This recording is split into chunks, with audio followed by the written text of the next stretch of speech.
Telugu Desam party కూడా close అవ్వి తీరాలి. ఎందుకంటే ఈ రెండు పార్టీలకి ఈ రాష్ట్రంలో పరిపాలించే అర్హత లేదు. ఈ రాష్ట్రంలో కేంద్ర పార్టీలుగా ఉన్నటువంటి కాంగ్రెస్ పార్టీ, భారతీయ జనతా పార్టీ ప్రజలను మోసం చేసే పార్టీలు, మోసం చేసిన పార్టీలు. ఒకప్పుడు 2014లో కాంగ్రెస్ పార్టీ మోసం చేస్తే 2019 నుంచి 2014 నుంచి 2024 వరకు బీజేపీ పార్టీ మోసం చేస్తే ఈ బీజేపీ పార్టీకి ఏ విధంగా ఓటేస్తాం సోదరులారా? కాంగ్రెస్ పార్టీకి ఏ విధంగా ఓటేస్తాం సోదరులారా? ఒక్కసారి ఆంధ్రప్రదేశ్ రాష్ట్ర ప్రజలను నేను ఆలోచించమని కోరుతున్నా. ఇంకా మనకు దిక్కులేదు కదా, ఎవడుంటే వాడికి ఓటేద్దాం అనుకుంటామా? మనంటూ ఒక ఆలోచన ఉండదా? మనకంటూ ఒక స్వతంత్ర భావాలు ఉండవా? మనకంటూ ఓటు పట్ల ఒక ఆలోచన, ఒక విఘ్నత కలిగినటువంటి వ్యక్తులుగా మనం ఆలోచించమా? మనకంటూ ఒక పరిపాలన కావాలి, మనం స్వతంత్రంగా బతకాలి, డాక్టర్ బిఆర్ అంబేద్కర్ ఆలోచన విధానంతో మనం ముందుకు నడవాలి. మనలాంటి ఒక పార్టీ, మన బాబాసాహెబ్ అంబేద్కర్ ఆలోచన విధానంతో పార్టీ పెట్టి ఈరోజు ఏ పార్టీ కొమ్ము కాయకుండా కాంగ్రెస్ పార్టీని, వైఎస్ఆర్ కాంగ్రెస్ పార్టీని, తెలుగుదేశం ప్రభుత్వాన్ని, జనసేన ప్రభుత్వాన్ని, భారతీయ జనతా పార్టీ ప్రభుత్వాన్ని, రాజకీయ పార్టీలుగా వీళ్ళందరూ కూడా కుట్రలతోటి, కుళ్ళుతోటి రాష్ట్ర ప్రజల 5.5 కోట్ల మంది భవిష్యత్తు సర్వనాశనం చేస్తుంటే ఈ ప్రజల భావాలని, ప్రజల యొక్క ఆర్థిక స్థితిగతుల్ని, వాటి స్థితిగతులను అంతటిని కూడా తునాతునకలు చేస్తుంటే ఈ రాజకీయ పార్టీలటువంటి నైజాన్ని మీ ముందు పెట్టాల్సినటువంటి బాధ్యత నా మీద లేదా? ఒక్కసారి మీరు ఆలోచించండి. నేను చెప్పే దాంట్లో ఏమైనా తప్పు ఉంది అంటే, శ్రావణ్ కుమార్ ఇదిగో ఇది నువ్వు తప్పు మాట్లాడుతున్నావు, ఈ రాష్ట్రానికి వైఎస్ఆర్సీపీ చేసినటువంటి ప్రభుత్వం చేసింది ఇది, ఇదిగో ఈ రాష్ట్రానికి తెలుగుదేశం ప్రభుత్వం చేసింది ఇది అని చెప్పగలిగినటువంటి ఎవరైనా సరే క్వశ్చన్ చేస్తే నేను సమాధానం చెప్తా. ఎందుకంటే 2014 నుంచి 2019 వరకు ఈ రాష్ట్రాన్ని పరిపాలించినటువంటి తెలుగుదేశం ప్రభుత్వం ఈ రాష్ట్ర ప్రజలకు సర్వనాశనం చేస్తే, ఈ రాష్ట్ర ప్రజలు ఎస్సీ ఎస్టీ సప్లా నిధులు తీసుకుని వెళ్ళి దారి మళ్లిస్తే, ఈ రాష్ట్రంలో ఎస్సీ ఎస్టీల్లో 2773 కేసులు ఒక్క సంవత్సరంలో దళిత బిడ్డల మీద మారణహోమాలు జరిగితే మాట్లాడే నాయకుడు ఎవరు? ఎందుకు మాట్లాడుతున్నాం అర్థం కావటం లేదు. తెలుగుదేశం ప్రభుత్వంలో రూపాయికి కిలో బియ్యం, వైఎస్ఆర్ కాంగ్రెస్ పార్టీ ప్రభుత్వంలో రూపాయి కిలో బియ్యం, ప్రతి దళిత బిడ్డ, ప్రతి ఎస్సీ ఎస్టీ మైనారిటీ అందరూ వెళ్ళి రోడ్ల మీద నుంచొని అయ్యా దేహి రూపాయి అని అడుక్కు తింటమేనా? లేకపోతే మనం కూడా ముఖ్యమంత్రులుగా, మంత్రులుగా మన పరిపాలన మనం చేసుకొని ఐఏఎస్ఎల్ని, ఐపీఎస్ఎల్ని మార్చుకొని ఈ రాష్ట్రంలో దళిత బిడ్డల కోసం రాజ్యాధికారం అంబేద్కర్ విధానాలతో సాధించాల్సినటువంటి ఆలోచన ఉందా లేదా అని ఆలోచన చేసుకోవద్దా? అంటే ఉన్న రాజకీయ పార్టీలు ఈ 4 కాబట్టి ఈ 4వ పార్టీ, ఈ 4 ఏదో ఒక పార్టీని మనం సమర్థిద్దాం. తెలుగుదేశం చేసిన చెడ్డ ప్రజలకు చెప్పొద్దు, వైఎస్ఆర్సీపీ చేసిన చెడ్డ ప్రజలకు చెప్పొద్దు, భారతీయ జనతా పార్టీ చేసినటువంటి ద్రోహం ప్రజలకు చెప్పొద్దు, కాంగ్రెస్ పార్టీ చేసిన అన్యాయం ప్రజలకు చెప్పొద్దు.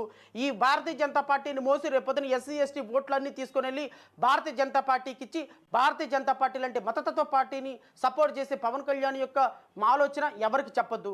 ఏదో ఒక పార్టీకి సపోర్ట్ చేసి మనం కూడా నెమ్మకు నీరెత్తి నుండి ఆ రాజకీయ పార్టీకి సపోర్ట్ చేసి ఒక టికెట్ తీసేసుకుందామా? ఆ రాజకీయ పార్టీ నీళ్ళలో బతికేద్దామా? ప్రజలకు వాస్తవాలు వద్దా? వింటారు సార్, ప్రజలు వినేవాళ్ళు ఉన్నారు, వాస్తవాలు వింటారు. తినగ వేపాకు తీయగా ఉండునని వేమన ఊరికే చెప్పలా. ప్రజలు ఖచ్చితంగా వాస్తవాలు గమనిస్తారు. 2024లో గమనించకపోవచ్చు, 2024లో మాకు 10 లక్షల ఓట్లే ఇవ్వచ్చు, 2029లో మేము ఈ రాష్ట్రంలో రాజ్యాధికారంలోనికి రావచ్చు, 2029లో రాకపోతే 2034లో రావచ్చు, 2039లో రావచ్చు. ఇంకో 20 సంవత్సరాలు రాజ్యాధికారం కోసం ప్రయాణం చేస్తాం.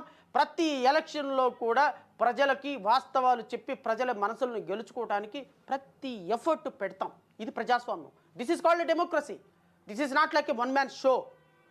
దిస్ ఈజ్ నాట్ లైక్ ఒక అంబేద్కర్ విగ్రహాన్ని పెట్టేసి, 125 అడుగుల విగ్రహాన్ని పెట్టేసి దళిత బిడ్డలందరినీ కూడా బస్సులో తరలించేసి బిర్యానీ ప్యాకెట్లు ఇచ్చి డబ్బులు ఇచ్చేసి సాయంత్రానికి తలుపులన్నీ వేసేసుకొని ఆ అంబేద్కర్ ఎస్సీ వాళ్ళందరినీ ఇట్లాగండి, ఎస్టీ వాళ్ళందరినీ ఇట్లాగండి, వాళ్ళకి డబ్బులు ఇవ్వమాకండి, వాళ్ళకి లోన్లు ఇవ్వమాకండి, వాళ్ళకి నిధులు ఇవ్వమాకండి, వాళ్ళలో ఒక వంగి నమస్కారం పెట్టే ఒక పాలేరుగాన్ని తీసుకొచ్చి మంత్రిగా చేయండి, వాళ్ళలో వంగి నమస్కారం పెట్టే ఒక పాలేరమ్మని తీసుకొచ్చి పని మనిషిగా పెట్టండి, ఆమెని ఊరు అవతల పెట్టండి. 2 సంవత్సరాలకి కూడా మంత్రులకు అపాయింట్మెంట్, ఎస్సీ ఎస్టీ మంత్రులకు అపాయింట్మెంట్ ఇవ్వని జగన్మోహన్ రెడ్డి ఎలా దళిత బాంధవుడు అవుతాడండి? ఎస్, మేబీ ఏ చీఫ్ మినిస్టర్ 10 మందిని ఎస్సీ ఎస్టీ వాళ్ళని తీసుకొచ్చి మంత్రులుగా, ఉప మంత్రులుగా తీసుకురావచ్చు. ఏం చేశారు వీళ్ళు? ఒక ట్రైబల్ మహిళని ట్రాక్టర్తో గుద్ది చంపిస్తే కనీసం మాట్లాడని పుష్పశ్రీవాణి డిప్యూటీ చీఫ్ మినిస్టర్ ఆ సందర్భంలో ఒక ట్రైబల్ మహిళగా డిప్యూటీ చీఫ్ మినిస్టర్గా ఉండి ఏం పీకుతుంది? ఏం పీకటానికి ఉన్నారు చెప్పండి. ఈరోజు ఆ ఉప ముఖ్యమంత్రి ఎవరో దొర అంట, ఆయన పేరు ఎప్పుడో తెలియదు, ఒక సమస్య గురించి మాట్లాడరు, ఒక విషయం గురించి మాట్లాడరు, ఒక దళిత బిడ్డల గురించి మాట్లాడరు. జగనన్న జగనన్న జగనన్న భజన చేయడానికి వచ్చేవాడు వాడెలా అంబేద్కర్ వాదు అవుతారండి? వాళ్ళెలా అంబేద్కర్ వాదులు అవుతారు? వాళ్ళెలా ఈ రాష్ట్రంలో రాజ్యాధికారానికి సాధకులు అవుతారు? అభినవ అంబేద్కర్లు అవుతారు? ప్రాబబ్లీ కొన్ని లక్షల మంది ఈరోజు వచ్చి ఉండొచ్చు. కొన్ని వేల బస్సులు వేల బస్సులు తరలించి ఉండొచ్చు. నువ్వు చీఫ్ మినిస్టర్ కాబట్టి రేపొద్దున నువ్వు డబ్బులు ఇచ్చి వీటందరిని తరలించుకోవచ్చు, విగ్రహాలు పెట్టవచ్చు, తప్పేం లేదు. మీలాగే 125 అడుగుల విగ్రహం పెట్టి మీలాగే లక్షల జలాన్ని తరలించి ఈరోజు ఇంట్లో కూర్చొని అట్టుపండు తొక్కోలుచుకుంటున్నాడు కేసీఆర్.